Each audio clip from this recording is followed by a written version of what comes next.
जैसा कि आप सबको विदित है, इस बार चुनाव आयोग ने मतदाताओं की सहूलियत के लिए, उनकी सुविधा के लिए हर मतदान केंद्र पर 1200 से ज़्यादा मतदाता न हो ऐसा लक्ष्य रखा है। इसके चलते पोलिंग स्टेशंस की संख्या में वृद्धि हुई और अब बिहार में 90,712 पोलिंग स्टेशंस हैं। एवरेज वोटर्स पर पोलिंग स्टेशन लगभग 818, वुमेन मैनेज्ड 1044 और मॉडल पुलिस स्टेशन लगभग 1350। हर पोलिंग स्टेशन पर वेबकास्टिंग की व्यवस्था होगी, जिससे चुनावी प्रक्रिया के ऊपर वरिष्ठ अधिकारियों का पूरा निगरानी किया जा सके। बिहार में कुछ इंटरेस्टिंग चीज़ें भी हैं। दियारा रीजन में लगभग जो 250 पोलिंग स्टेशन हैं, वहाँ घोड़े से पेट्रोलिंग होती है और इसी तरीके से लगभग 197 पोलिंग स्टेशंस में नाव के ज़रिए पोलिंग पार्टीज जाती हैं।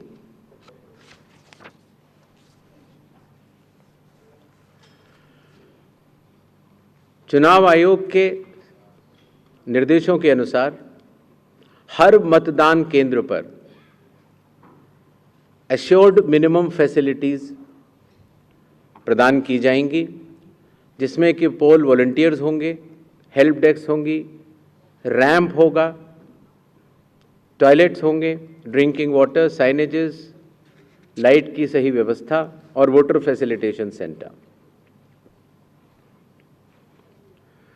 जो हमारे बुजुर्ग और दिव्यांग मतदाता हैं,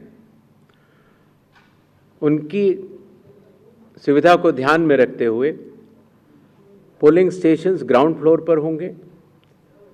अगर रैंप है तो 1:12 के रेशियो में प्रॉपर ग्रेडियंट से बनेंगे। वॉलंटियर्स भी रहेंगे, व्हील चेयर की फैसिलिटीज़ भी दी जाएगी और अगर इनमें से कोई भी 85 प्लस के उम्र के अगर लोग हैं या 40% से ज़्यादा जिनकी डिसेबिलिटी है, अगर वो चाहें तो फॉर्म 12D भर सकते हैं और उसके उपरांत उन्हें होम वोटिंग की सुविधा भी दी जाएगी।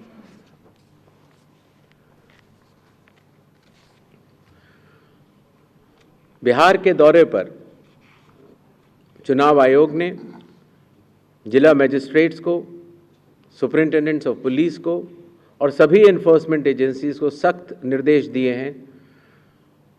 Zero tolerance to any violence,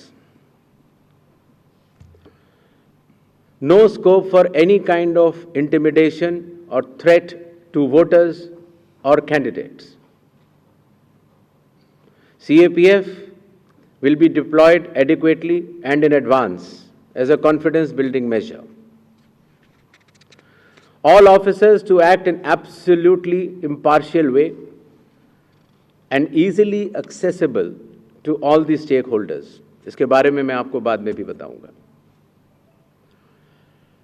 अगर कोई फेक न्यूज़ या मिस इन्फॉर्मेशन होती है, ख़ास तौर से सोशल मीडिया या किसी भी और प्लेटफॉर्म पर, तो उस मिस इन्फॉर्मेशन को काउंटर किया जाएगा और स्ट्रिक्ट विजिल रखी जाएगी सारे चेक पॉइंट्स पर, जिससे कि ड्रग्स, लिकर और कैश का इलीगल ट्रांजैक्शन न हो पाए।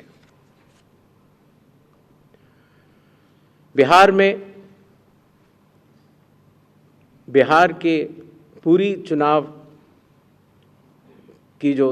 का तंत्र है, उसके साथ मिलकर बिहार के इन चुनावों में 17 नए इनिशिएटिव्स लिए जा रहे हैं, जो कि बिहार से शुरू होकर पूरे देश में लागू होंगे। चुनाव आयोग ने इसके ऊपर एक इनिशिएटिव के ऊपर काफ़ी चर्चा और इनकी प्रायोगिकता को देखते हुए ये कदम उठाया है और एक ऐतिहासिक कदम इसको माना जाएगा।